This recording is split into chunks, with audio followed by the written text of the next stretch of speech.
Đâu là việc quan trọng nhất đời người? Không ai có thể quay ngược thời gian, nhưng bất cứ ai đều có thể bắt đầu từ hôm nay và tạo ra kết thúc mới.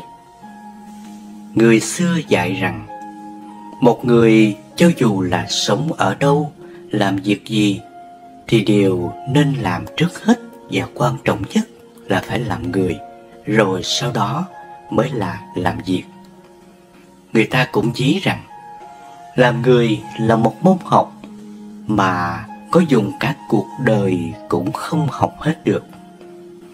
Nhưng chỉ cần bạn nguyện ý thì ngày hôm nay bạn sẽ tốt hơn ngày hôm qua. Ngày mai sẽ tốt hơn ngày hôm nay. Dần dần bạn sẽ trở thành một người có tu dưỡng. Đừng tự cho mình tài giỏi hơn người. Người ta nói rằng, trên bầu trời còn có bầu trời khác. Người tài giỏi còn có người tài giỏi hơn. Tĩnh lặng thì mới được nhìn xa. Nếu một người trong tâm cũng lúc nào cũng tự cao tự đại, so sánh với người này người khác, thì sao có thể tĩnh tại mà nhìn xa được? Một người tài đức ra sao, giỏi giang như thế nào, không cần bản thân nói ra thì người khác cũng sẽ tự biết. Người khiêm tốn thì luôn luôn được lòng người. Không tự cho mình tài giỏi hơn người là một loại khiêm tốn, là thể hiện của một người có trí tuệ. Đừng tùy tiện hứa hẹn phán xét. Có câu rằng, gieo hành vi gặt thói quen, gieo thói quen gặt tính cách, gieo tính cách gặt vận mệnh. Cho nên thói quen tạo nên con người. Một người mù quáng tùy tiện hứa hẹn nhiều thì sẽ dễ trở thành người giả dối, không đáng tin, thậm chí còn tạo thành khẩu nghiệp. Một sự việc, một hành động của một người nào đó rất có thể thực hư, không như những gì mà chúng ta nhìn thấy. Cho nên nhiều lúc tưởng là tốt mà chưa phải là tốt, tưởng là xấu mà chưa phải là xấu. Đừng vội vàng tùy tiện phán xét người khác. Nếu không, có thể điều mà chúng ta nhận được sẽ là sự thống khổ trong hối hận. Đừng mất thời gian với những đối tượng sai lầm. Cuộc sống quá ngắn ngủi, bạn không nên dành thời gian với những người chỉ biết hút cạn nguồn hạnh phúc của mình. Nếu ai đó muốn bạn có mặt trong cuộc sống của họ, họ sẽ tự dành ra chỗ cho bạn. Bạn không phải đấu tranh để giành giật lấy một vị trí nào cả. Đừng bao giờ ép mình vào mối quan hệ với những người coi thường giá trị của bạn. Và hãy nhớ, những người bạn thực sự của bạn không phải là những người ở bên cạnh khi bạn thành công, mà là những người ở bên bạn khi bạn gặp khó khăn. Đừng nói dối bản thân. Bạn có thể nói dối người khác, nhưng bạn không thể nói dối chính bản thân mình. Cuộc sống của chúng ta chỉ tiến bộ khi chúng ta nắm bắt các cơ hội. Cơ hội đầu tiên cũng là rất khó khăn nhất mà chúng ta có thể nắm bắt lấy là trung thực với chính mình. Đừng trách móc bản thân vì những sai lầm đã qua. Có thể chúng ta yêu nhầm người và đau khổ về những điều không xứng đáng.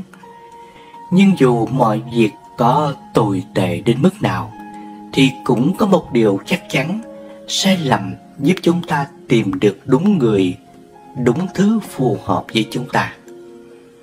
Chúng ta ai cũng có những sai lầm, khó khăn, thậm chí là những hối tiếc trong quá khứ. Nhưng bạn không phải là sai lầm, khó khăn của mình. Và ngay lúc này đây, bạn có trong tay một sức mạnh để xây dựng hiện tại và tương lai của mình. Mỗi một điều từng xảy ra trong cuộc sống của bạn đều góp phần chuẩn bị cho bạn đón nhận một khoảnh khắc mới chưa đến. Đừng tùy tiện làm phiền người khác. Trong mắt bạn có thể đó là một loại đau khổ, nhưng đối với họ, đó lại là cả một niềm hạnh phúc to lớn. Cho nên, đừng tùy tiện nhìn nhận người khác theo con mắt chủ quan của mình, bởi vì rất có thể bạn đang làm phiền đến họ.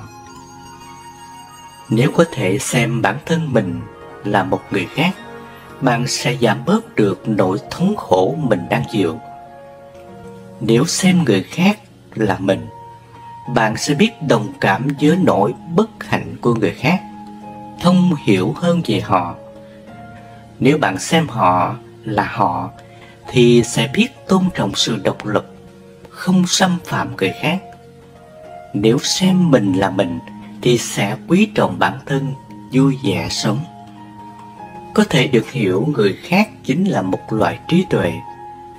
Có thể được người khác hiểu mình thì đó là một loại hạnh phúc. Có thể tự mình hiểu mình thì đó mới là người tài đức. Đừng giễu cợt châm chọc người khác. Làm tổn thương nhân cách người khác thì có thể vui vẻ nhất thời, nhưng sẽ mang vết thương suốt đời. Trên thế giới này, sinh mệnh vốn là dựa vào nhau để sinh tồn, cho nên ai cũng cần phải học được biết ơn. Chúng ta cảm ơn thiên nhiên đã ban phúc, cảm ơn cha mẹ đã dưỡng dục, cảm ơn sự bình yên của xã hội, cảm ơn hương vị của đồ ăn, cảm ơn sự ấm áp của quần áo, cảm ơn nghịch cảnh. Đừng giữ mãi những hằn học. Đừng sống với những điều mà bạn ghét. Bạn sẽ tự làm đau bản thân mình hơn là những việc người bạn ghét đã làm. Tha thứ không phải là việc nói những gì bạn làm thì ổn đối với tôi, mà là nói tôi sẽ không để hạnh phúc của mình bị hủy hoại bởi những gì mà anh đã gây ra cho tôi. Tha thứ là câu trả lời cho việc buông tay, đi tìm bình an và giải phóng bản thân bạn. Và hãy nhớ, tha thứ không chỉ dành cho người khác, nó còn dành cho chính bạn. Hãy tha thứ cho bản thân, tiếp tục sống và cố gắng hơn nữa trong tương lai. Đừng bỏ qua điều kỳ diệu của những khoảnh khắc nhỏ nhoi. Hãy tận hưởng những điều nhỏ nhoi nhất, bởi biết đâu một ngày nào đó nhìn lại, bạn sẽ thấy đó là điều vô cùng ý nghĩa với mình. Phần tốt đẹp nhất trong cuộc sống của bạn sẽ là những khoảnh khắc nhỏ bé, không tên mà bạn đã dành mỉm cười cùng với ai đó quan trọng với bạn. Đừng đổ lỗi cho người khác về rắc rối của bạn. Khả năng thực hiện được ước mơ của bạn tỷ lệ thuận với khả năng bạn tự nhận trách nhiệm cho cuộc sống của mình. Khi trách cứ người khác vì những gì bạn đang trải qua, nghĩa là bạn đang chối bỏ trách nhiệm. Bạn đang trao cho người khác quyền kiểm soát phần cuộc sống đó của mình. Đừng ức hiếp người yếu hơn mình.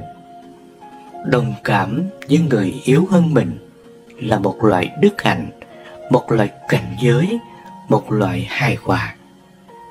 Một người tâm lý khỏe mạnh thì mới có một thân thể khỏe mạnh. Người có một phần độ lượng thì sẽ có nhiều thêm một phần khí chất. Người có nhiều thêm một phần khí chất thì sẽ có thêm nhiều một phần nhân duyên. Càng có nhiều thêm một phần sự nghiệp, tích thiện thành đức, tu thân dưỡng tính. Đừng tự khép kín bản thân. Giúp đỡ người khác là một loại cao thượng, hiểu cho người khác là một loại độ lượng, tha thứ lỗi lầm của người khác là một loại đạo đức vô cùng cao đẹp. Khi xảy ra việc gì, đừng tự khép kín bản thân mình. Hãy mở lòng đi làm những việc này để thành tựu bản thân mình và thành tựu người khác. Đừng lo lắng quá nhiều. Lo lắng sẽ không giúp giải thoát các gánh nặng của ngày mai, nhưng nó sẽ tước bỏ đi niềm vui của ngày hôm nay. Một cách để bạn có thể kiểm tra xem có nên mất công suy nghĩ về những điều đó hay không là tự đặt cho mình câu hỏi này: điều này có quan trọng gì nữa không trong 1 năm tiếp theo, 3 năm tiếp theo, 5 năm tiếp theo? Nếu câu trả lời là không thì nó không đáng để bạn bận tâm đâu. Đừng là người vô ơn. Dù bạn đang ở hoàn cảnh tốt đẹp hay tồi tệ, hãy thức dậy mỗi ngày với niềm biết ơn cuộc sống của mình. Ở nơi nào đó, người khác đang đấu tranh trong tuyệt vọng để giành giật lấy cuộc sống của họ. Thay vì nghĩ về những gì bạn không có, hãy nghĩ về những gì bạn đang có mà người khác không có. Kính chúc tất cả người con Phật luôn luôn học theo gương sáng của Đức Phật về lòng từ bi và luôn đi trên con đường chánh pháp, tinh tấn tu tập để sớm đạt được mọi sở nguyện. Nam mô Bổn Sư Thích Ca Mâu Ni Phật. Lời Phật dạy: nghe một lần, nghiệp chướng tiêu tan. Thứ nhất, tự mình là thiện tri thức. Thân cận gần gũi thiện tri thức để học hỏi những điều hay lẽ phải. Người xưa bảo gần mực thì đen, gần đèn thì sáng. Thực vậy, gần người ác tâm mình trở nên hung ác.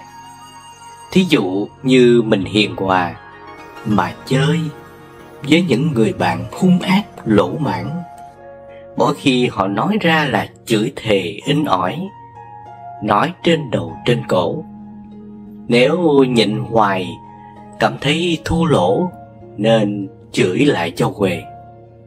Ngay lúc đó mình đã quá ra là người hung dữ.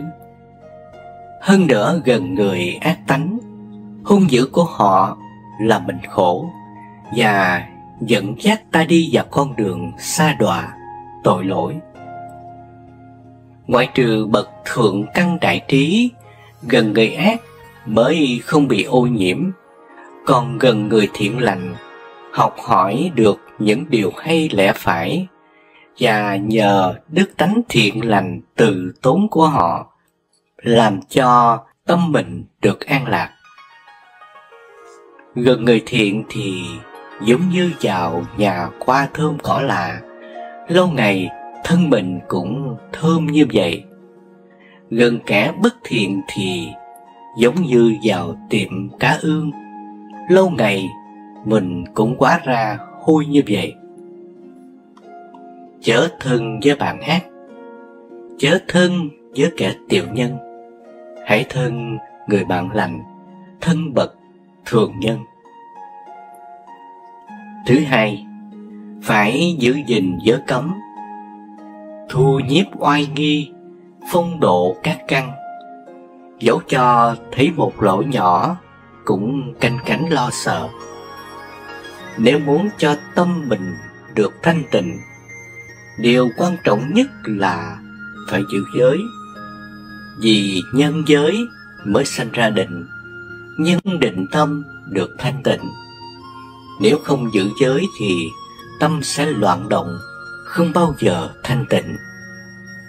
Ngoài ra, mình còn phải thâu nhiếp lục căn, thì tiếp xúc với lục trần, đừng để cho nó dính mắt.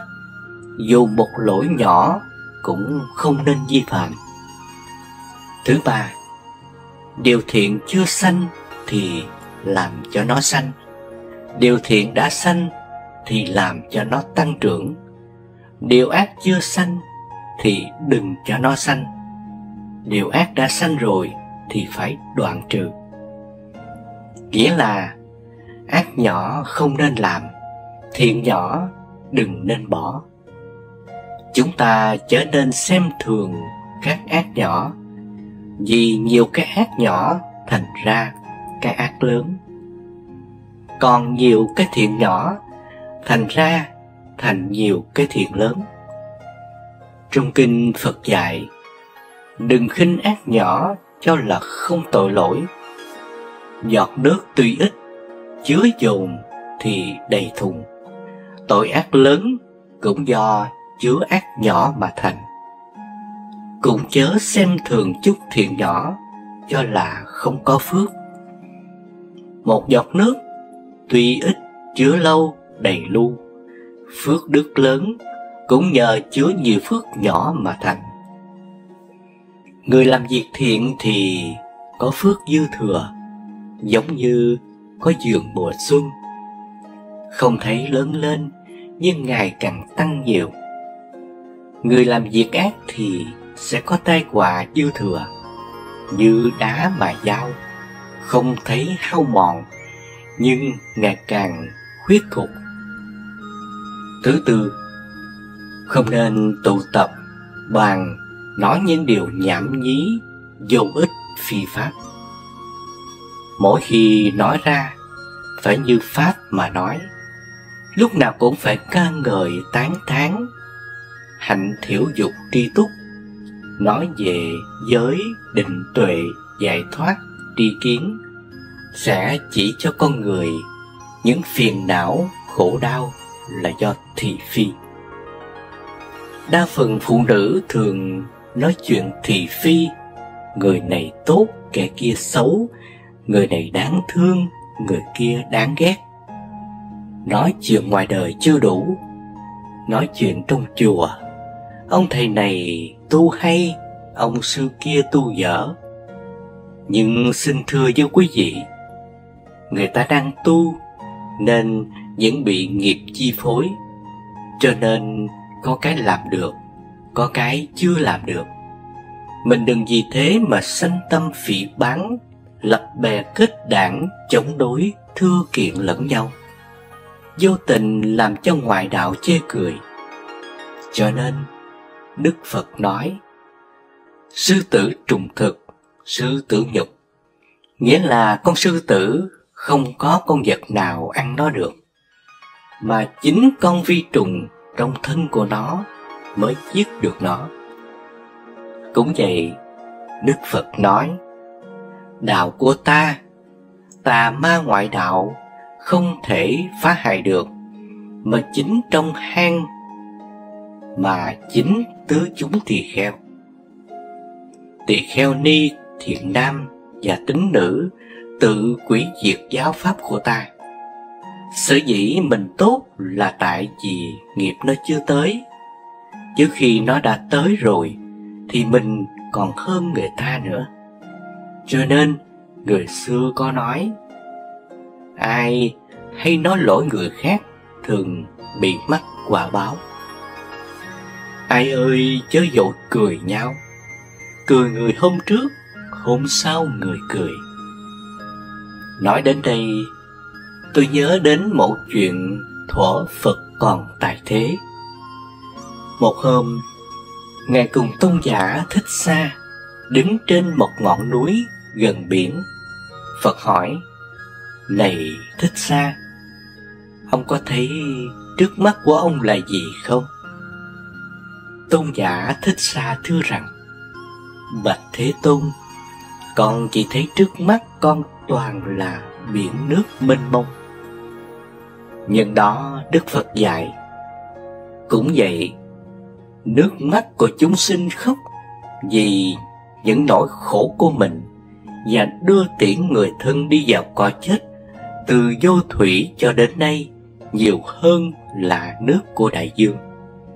Còn xương thịt chất chồng cao hơn cả núi Thái Sơn. Một hôm khác, Đức Phật cho gọi các tỳ kheo đến và hỏi, sắc là thường hay vô thường? Tỳ kheo đáp, sắc là vô thường. Phật lại hỏi tiếp: thọ tưởng hành thức là thường hay vô thường, là khổ hay lạc? Bạch Thế Tôn, là khổ. Vậy các ông có nên chấp cái thân này là tự ngã của ta, vật chất là của mình không? Bạch Thế Tôn, chúng con không nên chấp, vì thân mạng của cả vật chất đều là vô thường giả tạm. Phật dạy: các ông nên nhớ, từ hiện tại quá khứ cho tới vị lai, không có cái gì là tự ngã của ta. Cho đến thọ tưởng hành thức cũng là như thế. Các ông phải quan sát như vậy để nhàm chán xa lìa nó mà thẳng tiến trên con đường giải thoát tri kiến. Cái thân này là vô thường giả tạm, vậy mà người ta cứ lầm chấp cho nó là thật.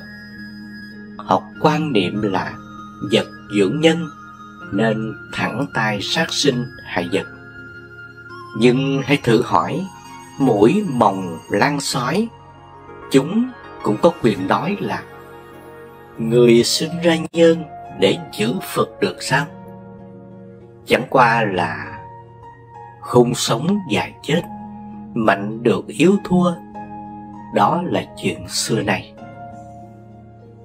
Tại sao người con Phật phải trường trai giới sát? Vì con cá cắn câu thì hoảng sợ, con chim thấy cung tên, súng đạn liền vỗ cánh bay cao. Ngựa trâu còn chảy nước mắt ròng ròng khi sắp bị đập đầu thọc huyết. Điểu thú còn tham sống sợ chết, tại sao ta đành lòng giết chúng mà ăn? Ban đầu người giết cầm thú, sau rồi người lại giết người, bởi quen mùi máu tanh hôi nên sinh ra hiếu sát, chiến tranh và giết hại lẫn nhau. Ôi sơn hào hải gì, một bữa ăn mà kẻ khóc người than. Thú kia chết thảm, gây ra thù hận và kết oán luân hồi, thường mạng lẫn nhau. Chi bằng cơm rau đạm bạc cũng qua, ngày 2 bữa rảnh chí tu hành.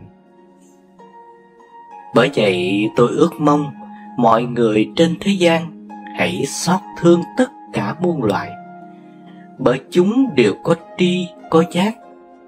Ta đừng làm chúng đau khổ.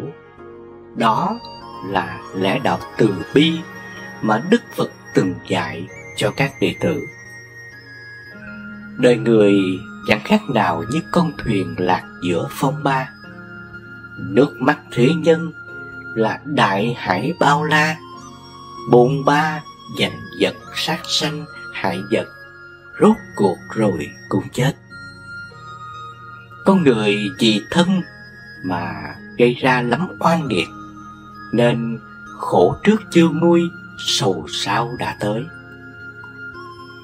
Thứ tư, những nỗi khổ vì chết. Thân người đến lúc sắp chết, phân tán thần thức chẳng an, đụng đến như dao cắt, đau nhức toàn thân, toát mồ hôi, mệt nhọc, trợn mắt, méo miệng, giật gân, uốn mình, dặn tay bẻ chân, hai tay buông xuôi. Phong đại tản đi là hết hơi thở, hỏa đại bi là tấm thân lạnh ngắt như đồng. Cho dù đại dương có bao nhiêu binh chủng kho tàng thần dân đi chăng nữa, cũng không thể nào đối đầu với tử thần. Chỉ có nước bó tay cởi giáp đầu hàng mà thôi. Sau khi chấm dứt pháp thoại, vua Ba Tư Nặc thức tỉnh, hoan hỷ tín thọ phụng hành lời Phật dạy. Mạng người mong manh, sớm còn tối mất, vô thường chợt đến, không ai tránh khỏi. Ngày xưa, Có 4 anh em dòng Đại Phạm Chí đều có thần thông biết sẽ chết, cùng bàn với nhau rằng cái chết sắp đến với chúng ta, vậy hãy mau ẩn tránh. Khi bàn tính xong, ông thì bay lên hư không, ông vào trong biển, một ông nữa vào giữa núi đi tu, còn ông thứ tư tới chợ trốn giữa đám đông. Nhưng đến ngày chết, thời 4 ông đều bạc vong. Nếu ai biết suy nghĩ đạo lý vô thường, khổ, không, vô ngã này, hiểu tu tập theo lời Phật dạy, thời thoát khỏi sanh lão bệnh tử, ưu bi, khổ não, đạt đến đạo quả niết bàn vậy. Trong kinh A Hàm, Phật dạy tất cả không ai tránh khỏi sanh lão bệnh tử. Vậy mà có lắm người khi thấy ai đó già bệnh chết lại sanh tâm khinh khi, nhưng họ lại quên rằng rồi đây mình cũng già bệnh chết. Nhớ lại thuở Đức Phật ở Trúc Lâm Tịnh Xá, có một thầy tỳ kheo mắc bệnh lở loét khắp cả thân thể, máu mủ thường chảy ra, ai thấy cũng sợ hãi, không dám lại gần. Nhìn thảm cảnh ấy, Đức Phật đến chỗ vị tỳ kheo, tự tay trông nom săn sóc cho đến khi bình phục. Đó là tấm gương từ bi của Phật.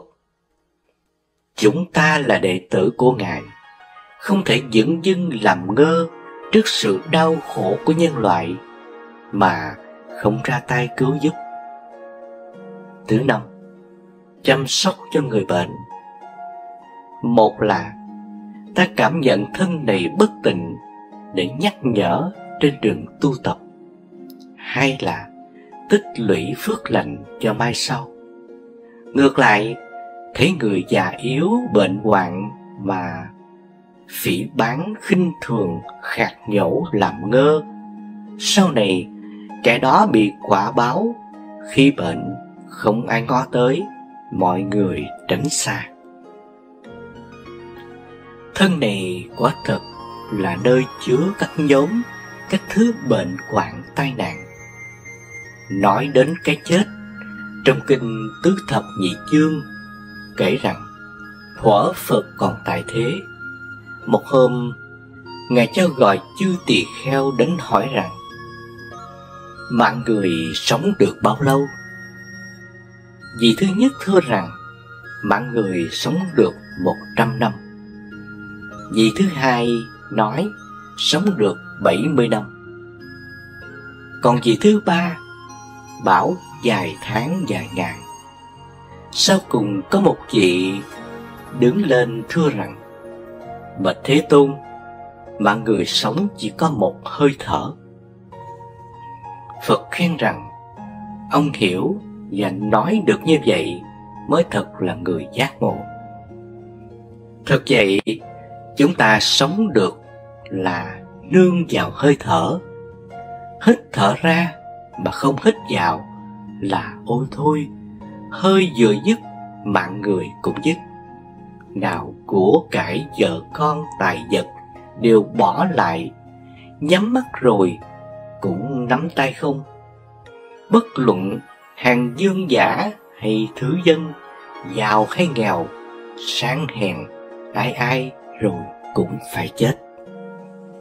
Vậy mà thiên hạ cứ nghĩ mình sống hoài muôn đời trên vũ trụ, nên họ cứ mãi giành giật, cấu xé lẫn nhau. Ai cũng tham giàu sang, quyền tước, nhưng cho người có kho vàng núi bạc, lộc tả quyền cao, gác tía lầu son, ngọc ngà châu báu, tất cả đều bị định luật vô thường đào thải. Có nghĩa lý chi mà thiên hạ lại nỡ đan tâm sát phạt tranh giành, chung quy rồi cũng trở về với cát bụi. Vô thường là thế nào? Quý Phật tử hãy tư duy lời Phật dạy.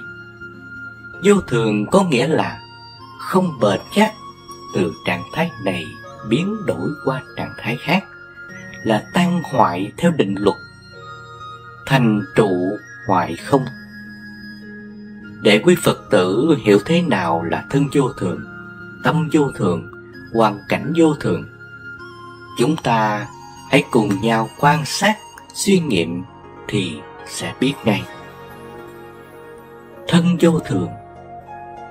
Nói đến thân vô thường, nó sanh diệt từng giây, từng phút, sâu chuỗi thời gian, âm thầm đẩy đưa chúng ta tiến dần vào cõi chết. Khoa học cũng đã chứng minh các tế bào trong cơ thể con người luôn luôn thay đổi, làm cho ta mau lớn, chóng già, rồi chết. Mỗi giây, mỗi phút trong cơ thể đều có sự sanh diệt không ngừng. Nói đến vô thường, trong Kinh Kim Cang, Đức Phật dạy, tất cả pháp trong đời cũng như giấc mộng, khác gì huyễn thôi. Tựa hồ bọt nước dòng khơi, mảnh thân bào ảnh, chút hơi xương tàn. Ngày qua chớp nhoáng lệ làng, phải nên suy xét, hợp tan đó là. Thật vậy, cái thân con người chẳng khác nào như tuyết giá cành cây, xương đầu ngọt cỏ, mới thấy đó rồi lại mất đó. Đứng trước thảm trạng ấy, Thái tử Tất Đạt Đa nghiệm thấy thân này là tứ khổ, nên Ngài xuất gia đắc đạo, hiệu là Thích Ca Mâu Ni, đem giáo pháp cứu độ chúng sanh, đưa họ vào cõi niết bàn bất sanh bất diệt. Thưa quý Phật tử, cái thân của ta có gì là thật đâu. Tất cả không ai thoát khỏi cảnh sanh lão bệnh tử. Từ khi còn nằm trong bụng mẹ đã là khổ rồi. Bốn bên bao bọc đen tối, chẳng khác nào ở chốn ngục tù đày nhơ uế. Từ lúc mới chào đời cho tới khi trưởng thành, trải qua không biết bao nhiêu là bệnh hoạn, tai nạn, âu sầu, khổ não, lúc nào cũng rình rập bên mình. Tuổi dậy chiều lại càng khổ hơn, da nhăn, má hốt, răng rụng, tóc bạc, thân thể gầy yếu đi. Đi đứng thì khó khăn, đau ốm triền miên, khổ không tả xiết, lần hồi bước vào cõi chết. Trong giờ phút hấp hối, tâm thần rối loạn, dẫn dơ, kinh sợ vô cùng, rồi lần mòn đến lúc lâm chung, từ giả cõi đời tạm bợ theo đường tội phước. Dẫu cho có nhiều phương thuốc ngừa trước ngăn sau, cũng không thoát khỏi luật tuần hoàn. Nói đến cảnh khổ của kiếp người, thuở Phật còn tại thế, một hôm vua Ba Tư Nặc cùng bá quan văn võ xa giá đến ý kiến Đức Phật và thưa rằng: Bạch Thế Tôn, con là vua Ba Tư Nặc, cai trị nước Câu Tác La, có 4 binh chủng hùng mạnh. Hôm nay con đến viếng thăm Đức Thế Tôn. Vua Ba Tư Nặc nói như vậy là nhằm để khoe với Đức Phật ông là vị vua hùng mạnh nhất thời đó, để cho Đức Phật khen ngợi. Nhưng ngược lại, Đức Phật không khen mà còn hỏi rằng: Này đại vương, giả sử như ở phương Đông, Tây, Nam, Bắc có 4 ngọn núi cao chọc trời đang lăn về đây. Mỗi khi di chuyển đến đâu là nghiền nát người và vật đến đó. Thử hỏi, đại vương lấy cái gì để chống ngăn nó? Vua Ba Tư Nặc ngẫm nghĩ thưa rằng: Bạch Thế Tôn, con không thể nào đem 4 binh chủng kho tàng thần dân ra để mà ngăn chống được, vì nếu đem ra sẽ bị nó nghiền nát hết. Nhân đây Đức Phật dạy: đúng như vậy đó đại dương, 4 ngọn núi chính là sinh lão bệnh tử. Nay đại dương lắng nghe, vì người đời u ám, không có chánh trí, nên dù kẻ say mê vui đời mà chẳng hề biết tội phước là gì cả, nên thường bị tứ khổ. Thứ nhất, những nỗi khổ về sanh. Khi nằm trong bụng mẹ, hài nhi chịu rất nhiều nỗi khổ. Nếu mẹ ăn đồ nóng hoặc uống nước lạnh thì như nằm trong lò lửa hầm bang. Khi mẹ đói cơm khát nước, thai nhi lỏng bỏng khó chịu. Mẹ ăn no, lấn ép, khó bề cự quậy. Lúc sanh, thân con đau đớn, mạng mẹ nguy hiểm, lòng cha lo sợ. Ra khỏi bụng mẹ, da thân mềm mỏng, chẳng phải như những vật bên ngoài, đau như là dao cắt, hoảng hốt, thất thanh, khóc than. Thứ hai, những nỗi khổ về già.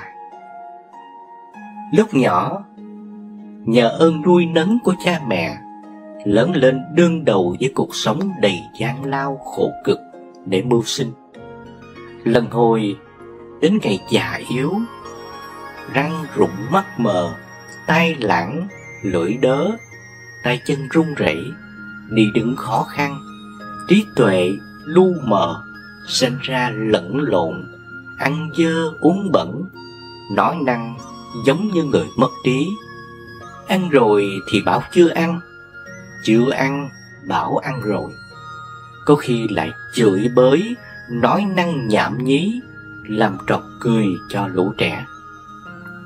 Thứ ba, vẫn nỗi khổ về đau. Thân người có 4 đại là đất, nước, gió, lửa hiệp thành. Nếu như 4 đại không điều hòa thì bệnh sanh khởi. Như địa đại chẳng điều hòa thì thân thể nặng nề, thủy đại chẳng điều hòa thì thân thể phù thủng, hỏa đại chẳng điều hòa thì thân nóng nảy, phong đại chẳng điều hòa, thân thể động chuyển đau đớn như kim châm lửa đốt.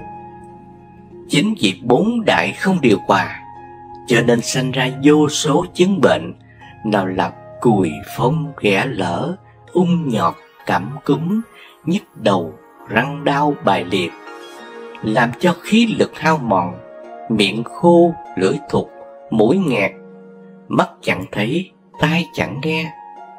Những đồ nhơ nhớp tuôn trào, rồi ngồi nằm trên ấy, tâm thần khổ não, giọng nói bi ai, buồn thảm.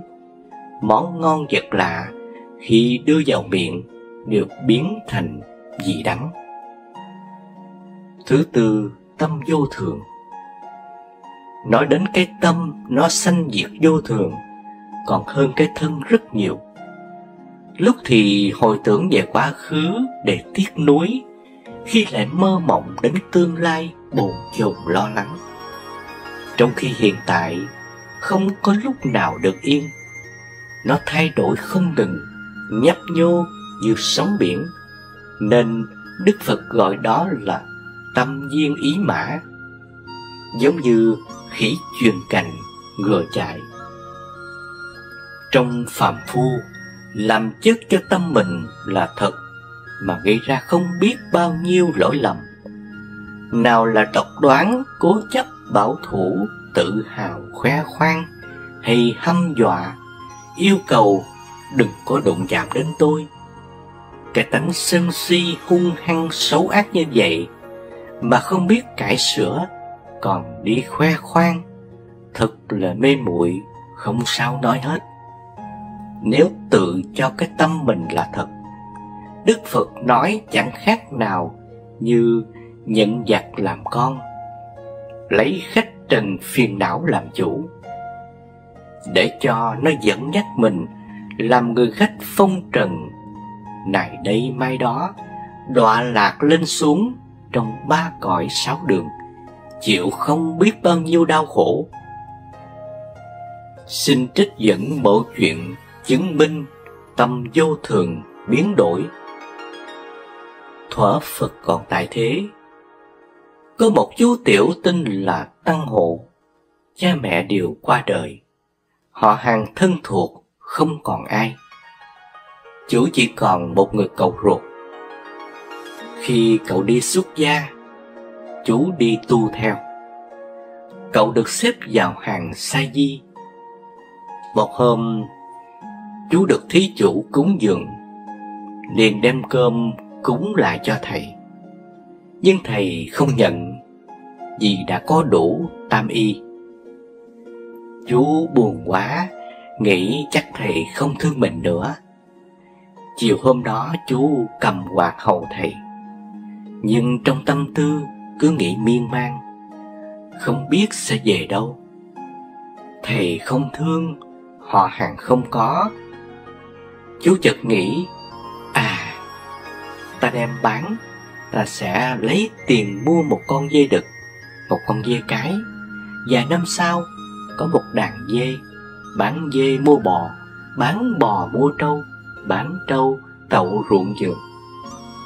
Khi đó mình đã lớn, cưới vợ, sanh đứa con trai kháu khỉnh, sẽ dẫn vợ con về thăm thầy. Trên đường đi, vợ chú vấp phải rễ cây, thằng bé rớt xuống đất. Chú nổi giận, giơ cành cây gõ lên đầu vợ. Vừa lúc đó, thầy chú mở mắt ra nói, người gõ lên đầu vợ không trúng, lại trúng cái đầu trọc của ta rồi. Chú bừng tỉnh giấc mơ, hốt hoảng bỏ chạy.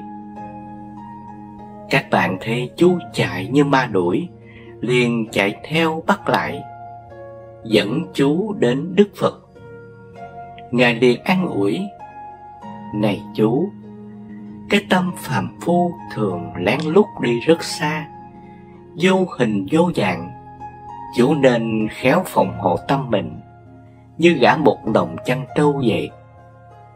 Nghe lời dạy của Phật, Tăng Hộ ở lại tu viện tu hành đến ngày chứng quả A-la-hán. Lại một hôm khác vào buổi sáng, và cùng chư tăng đi khất thực. Trong khi cầm bát đi khất thực sau lưng Phật, La Hầu La đánh mất chánh niệm. Chú nhìn Phật đi phía trước rồi tự nghĩ, nếu Phật không đi tu, sẽ trở thành một vị chuyển luân thánh dương. Còn mình thì đang làm gì? Trí óc vẫn dơ nghĩ như thế. Hơi thở và dáng đi của chú không còn an trú trong oai nghi nữa.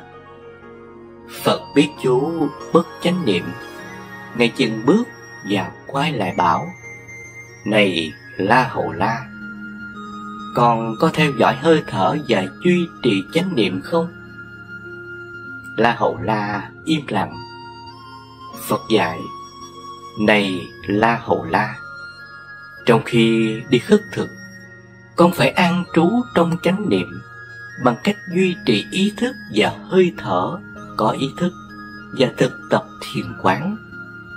Vì tính cách vô thường và vô ngã của muôn loài, những yếu tố đó là sắc thân cảm thọ, tri giác tâm ý và nhận thức, thì con có thể thiền quán ngay trong khi khất thực. Như vậy, chỉ cần La Hầu La có ý thức để chấm dứt tạp niệm phát khởi. Chánh niệm mỗi khi thở vào, biết rằng đang thở vào, và chánh niệm mỗi khi thở ra, biết rằng đang thở ra. Thở vào một hơi dài, ta biết đang thở vào một hơi dài. Thở ra một hơi ngắn, ta biết ta đang thở ra một hơi ngắn. Đó là hơi thở có ý thức trong lúc thở. Như thế ta chỉ để tâm nơi hơi thở mà thôi. Làm được như vậy, lập tức chấm dứt ngay được những suy nghĩ viển vông, đã không có lợi ích mà còn làm cho tâm ta loạn động. Một khi những tạp niệm được cắt đứt thì tâm ta an trú trong chánh niệm. Ta biết ta đang thở trong tỉnh thức, không bị tạp niệm bao vây và dẫn dắt. Duy trì ý thức và hơi thở được trọn vẹn, ta thiết lập được định tâm.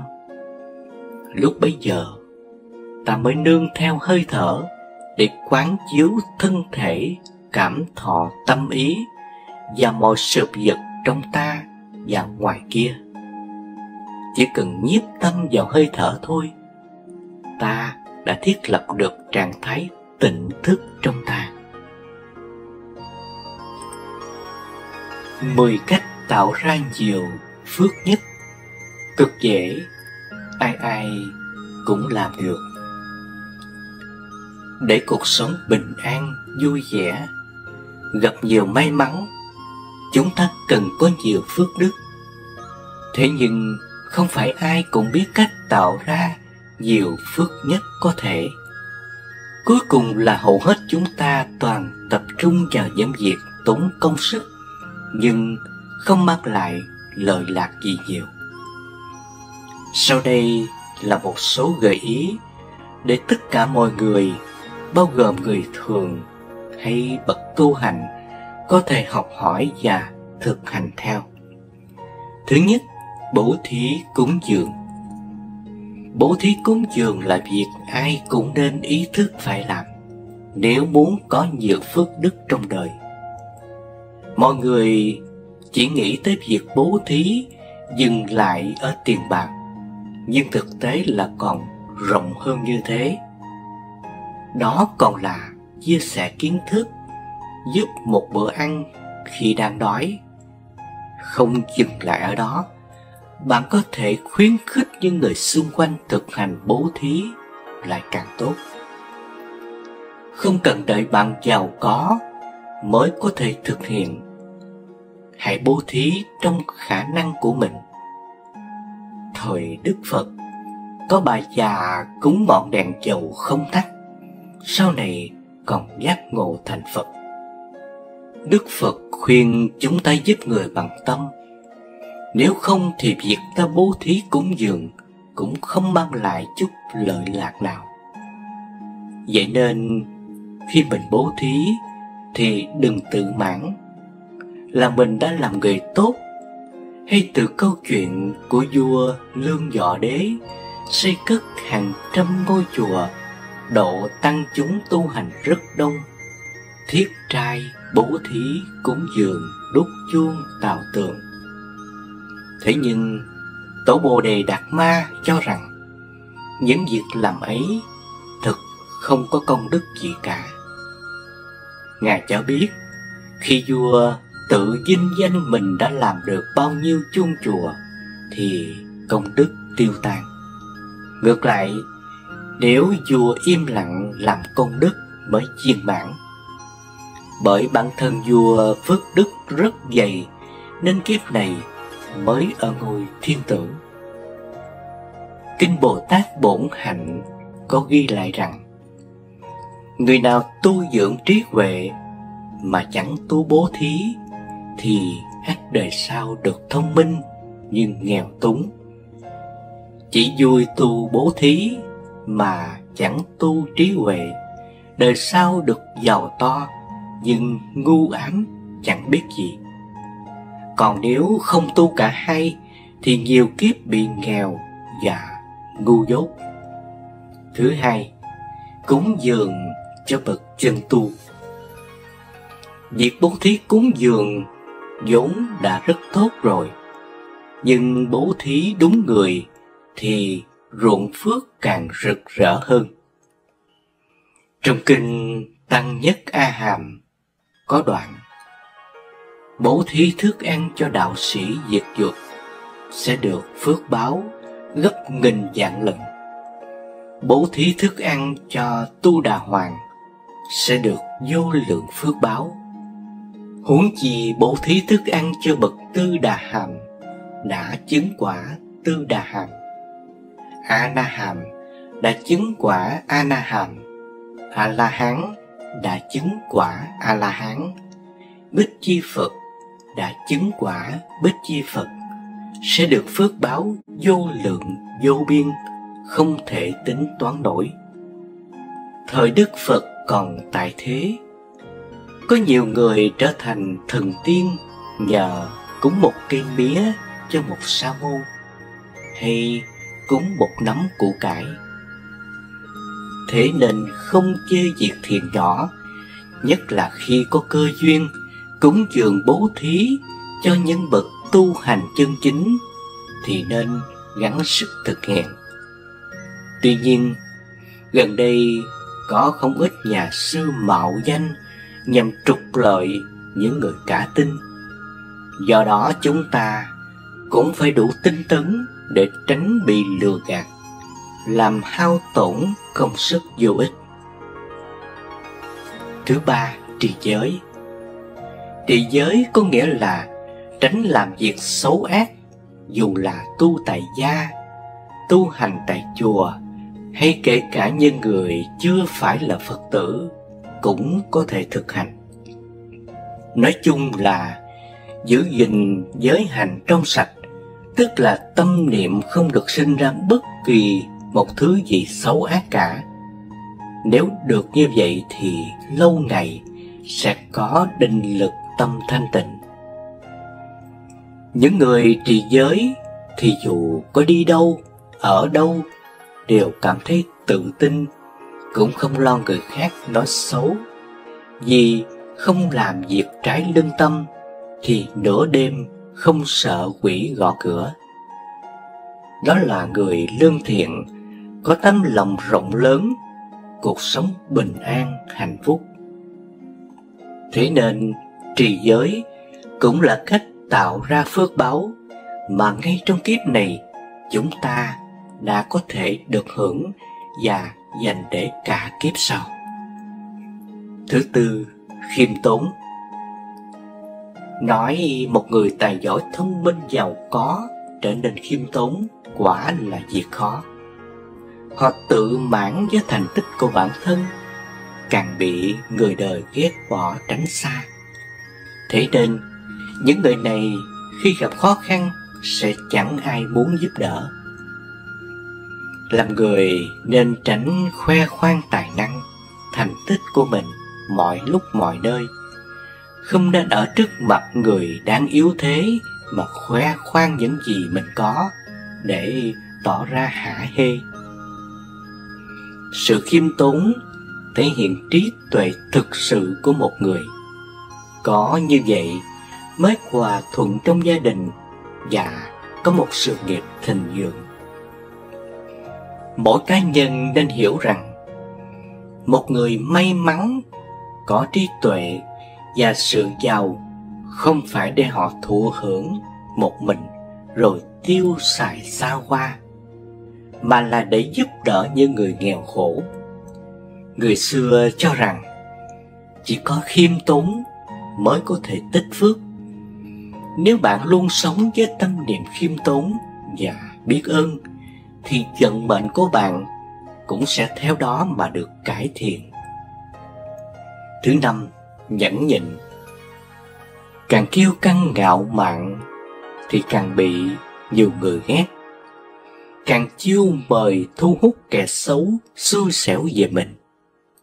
Ngược lại, càng khiêm tốn lại càng có lợi, nhận được nhiều sự giúp đỡ, cuộc sống càng có nhiều phước lộc. Hay như câu chuyện thời kỳ Phật còn tại thế, Tôn Giả Mục vô cùng bất ngờ khi phát hiện ra một người có thể trở thành thiên thần khi thực hành nhẫn nhịn.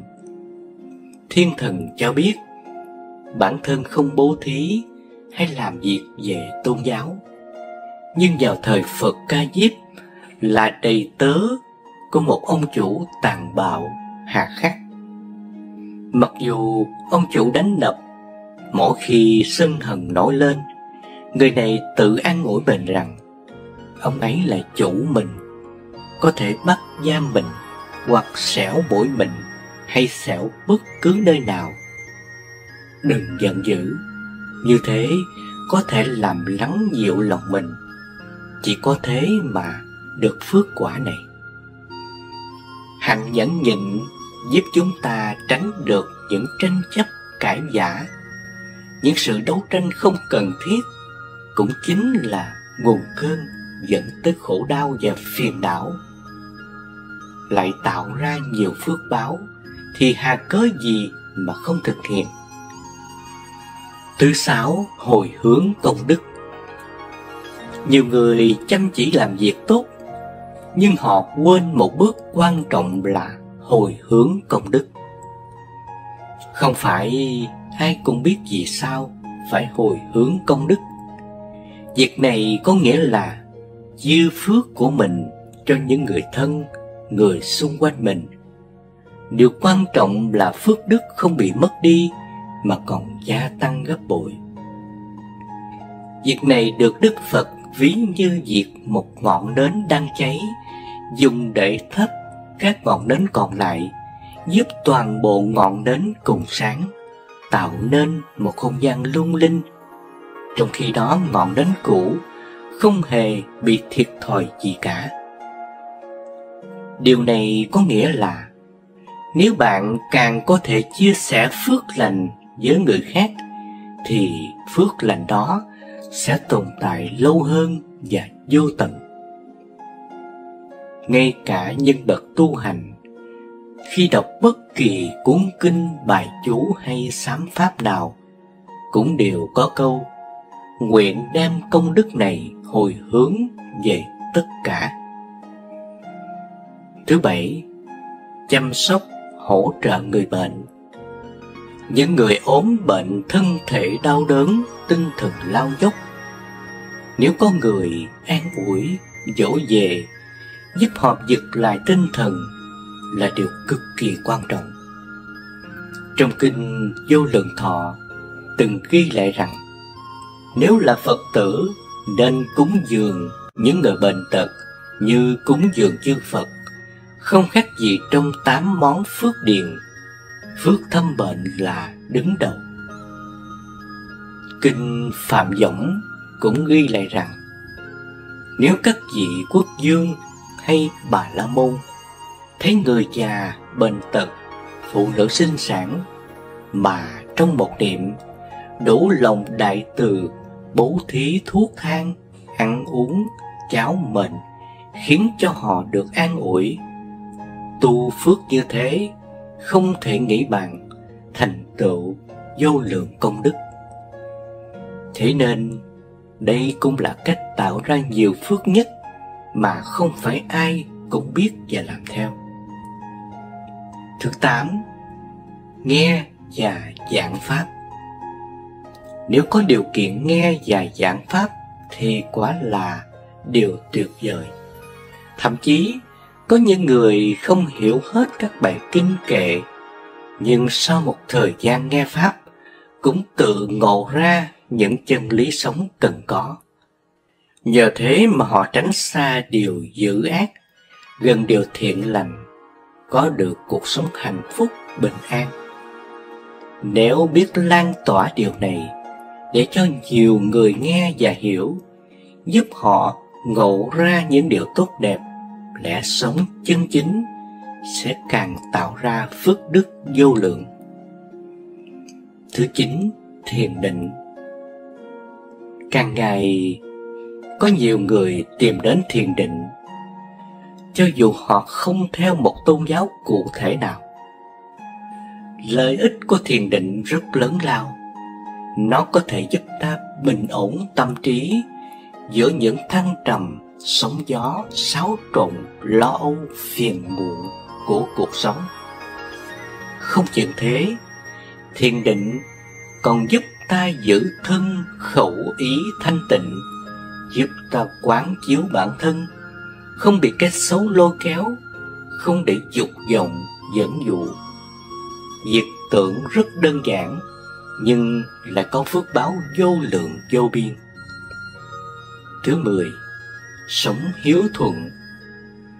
Làm tròn chữ hiếu là một trong những cách tạo ra nhiều phước nhất. Và điều này đứng cuối cùng không phải vì ít quan trọng, mà đơn giản là điều mà ai cũng biết, nhưng không phải ai cũng làm được. Sống tròn chữ hiếu với cha mẹ, ắt phước đức sẽ tự nhiên được bồi đắp. Thế nên, hiếu thảo với cha mẹ luôn là điều quan trọng nhất trong đời người mà ai cũng phải lưu tâm. Nhưng quan trọng là hiểu cho đúng, nếu không sẽ trở thành cực đoan thái quá. Phước báo trong đời cũng vô thường, lúc có, lúc hết. Thế nên chúng ta cần phải vun đắp thường xuyên mỗi ngày. Vì thế trong cuộc sống luôn cố gắng tích cực, hành thiện, giữ tâm thanh tịnh mới là điều cần và nên làm để tạo tích lũy phước báo từ nay về sau. Tạo ra phúc báo trong cuộc sống của chúng ta đòi hỏi sự tập trung và nỗ lực.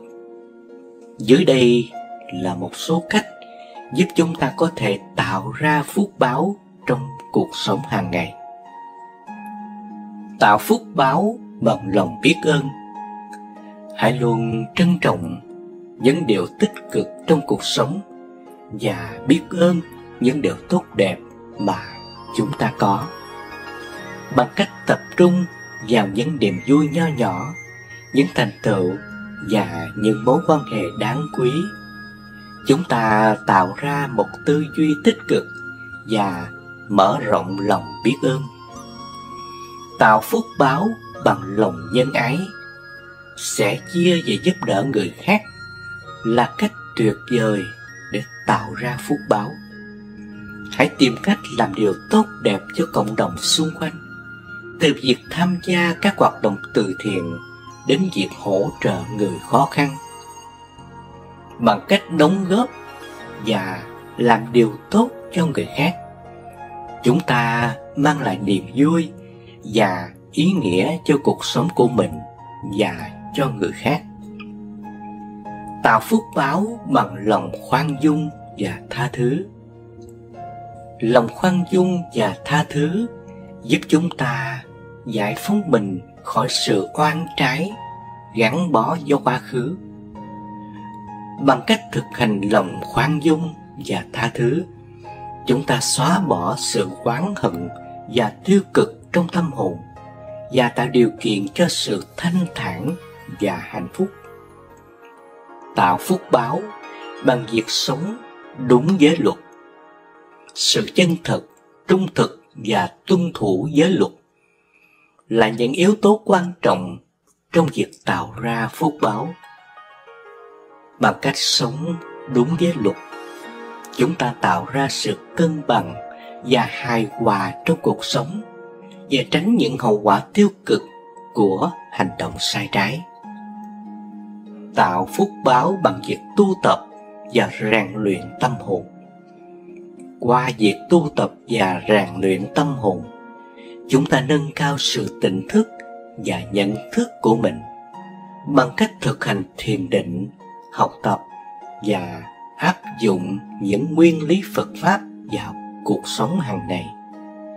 Chúng ta tạo ra sự thanh thản và hạnh phúc sâu sắc. Tạo ra phúc báo trong cuộc sống không chỉ là sự nhận thức, mà còn đòi hỏi hành động và ý thức. Bằng cách thực hiện những cách trên và mang lại lợi ích cho bản thân và những người xung quanh, chúng ta tạo ra phúc báo trong cuộc sống và đều hướng đến một tâm linh và đạo đức cao hơn.